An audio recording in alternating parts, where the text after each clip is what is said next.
예, 안녕하십니까. 서울시 닥터헬기 최적 인계점 선정 프로젝트를 발표할 닥터헬기 팀 김성범이라고 합니다. 여기서 응급의료 전용 헬기란 이제 닥터헬기라고 생각하시면 될 것 같습니다. 목차에 대해서 먼저 설명드리겠습니다. 닥터헬기를 선정한 배경, 이에 대한 분석 계획과 내용, 그거에 따른 입지 선정 과정이 이루어지게 되고 마지막으로 기대 효과 순으로 말씀드리도록 하겠습니다. 만약 이곳 상암에서 응급 상황이 발생하게 된다면 과연 골든타임 내에 도착을 할 수 있을까요? 저의 대답은 애매하다라고 말씀드리고 싶습니다. 보시는 표와 같이 서울시는 3대 중증 환자 발생 수 대비 골든타임 이수율이 약 33%로 전국에 비해 낮은 순위권에 있는 것을 확인할 수 있습니다. 그렇다면 골든타임 지체 요인으로는 어떤 것이 있었을까요? 첫 번째는 교통체증 문제입니다. 그리고 두 번째는 부적절 이송으로 인한 환자의 2차 이송이 골든타임 지체의 요인을 만들고 있었습니다. 그렇다면 이러한 문제를 해결할 수단은 바로 헬기를 통한 이송입니다. 보시는 표와 같이 P밸류 값을 통해서 구급차 이송과 닥터 헬기를 통한 이송이 유의미한 차이를 보이고 있으며 골든타임 이수에 긍정적인 영향을 보이고 있습니다. 아울러 일본에서는 이미 닥터 헬기를 도입하여 응급의료 이송에 긍정적인 효과를 보이고 있습니다. 하지만 서울시는 닥터헬기와 관련한 시설은 미비한 상황입니다.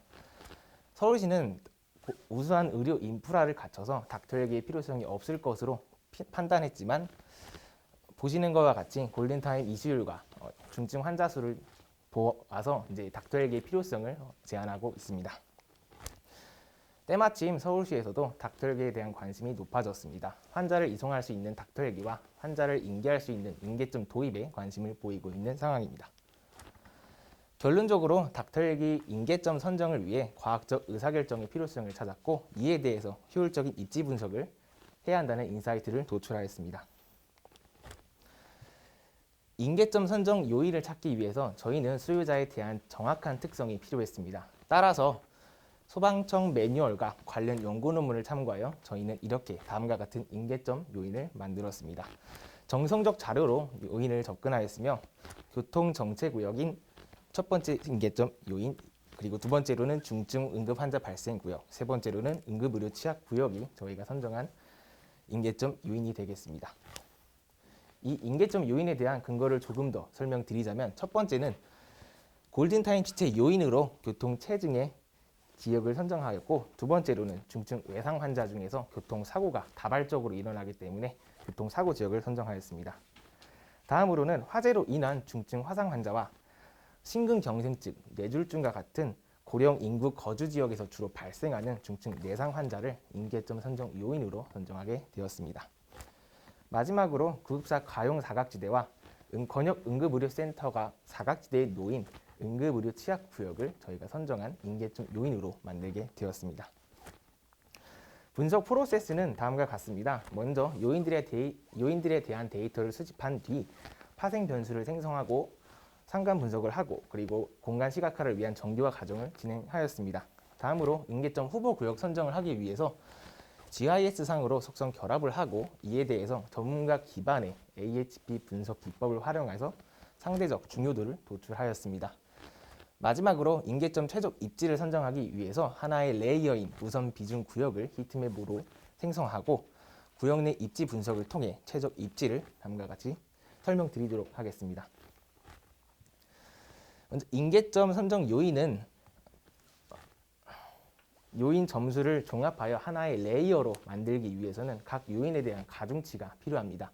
따라서 다음과 같은 이해관계자 또는 실무진들을 대상으로 저희 요인들에 대한 이원 비교를 통하고 선호도 비교를 통해 정량, 정성적인 요소로 평가하여 가중치를 노출하였습니다. HP 설문 구성은 다음과 같이 9점 척도로 이루어져 있으며 연산 과정은 이원 비교 행렬로부터 아이겐밸류 메소드를 거쳐서 가중치를 도출하였습니다. 최종 21건의 설문 결과 중에 일관성 비율에 만족하는 6건에 한해서 최종 가중치를 다음과 같이 저희가 산출하였습니다. 모든 데이터 형식별 GIS로 공간 분석을 하고 서울시의 특성을 파악하였습니다. 향후 이제 하나의 레이어로 만들기 위해서 표준 격자와 속성 결합을 결합하기 위한 과정을 지금부터 설명드리도록 하겠습니다. 먼저 도로 구간별 평균 교통 속도를 통해 서울 지역의 일정 지역에서 교통 체증 구역을 확인할 수 있고, 지역별 교통사고 사상자 수를 통해서 일정 지역에서 사고가 군집되어 발생하는 것을 확인할 수 있습니다. 지점과 선, 데이터를 표준 격자와 지오조인하여 격자 내 값들의 평균값을 구하였습니다.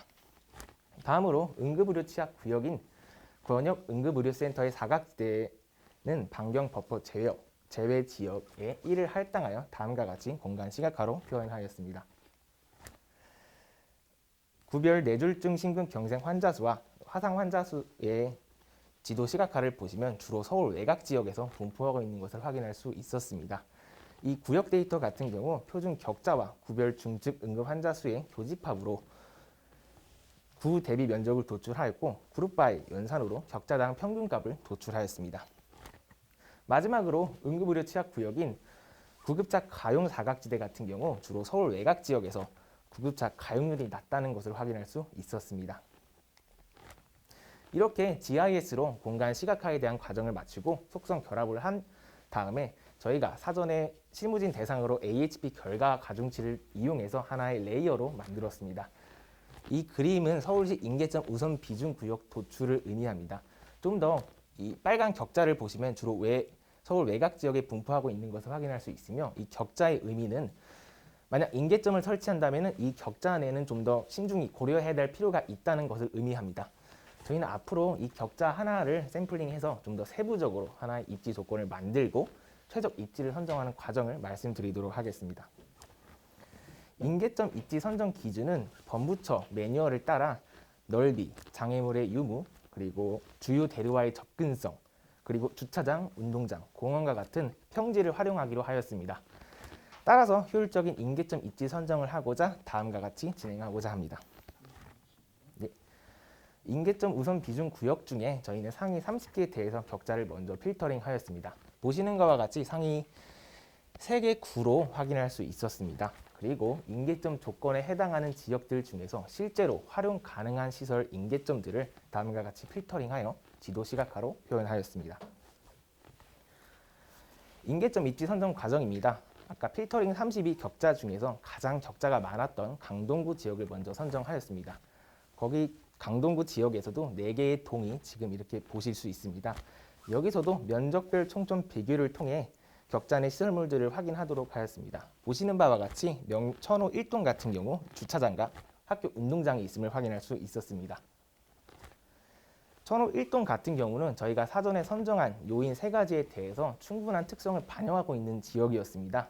따라서 기존 시설물인 주차장과 학교 운동장 중에서 최종적으로 성덕 고등학교 운동장을 선정하였습니다. 그에 대한 이유는 주요 대로와 접근성이 있으며 주변에 장애물이 없다는 것과 그리고 이착륙 부지와 넓이로 충분하다는 근거로 저희가 선정하게 되었습니다. 이에 대한 기대 효과는 서울시 인계점 부재로 인해 응급의료 닥터헬기 활용에 한계가 있었습니다. 하지만 과학적인 의사결정으로 만들어진 인계점은 닥터헬기를 통한 병원 이송이 가능할 것이며 다음과 같은 정량적인 효과를 기대하고 있습니다.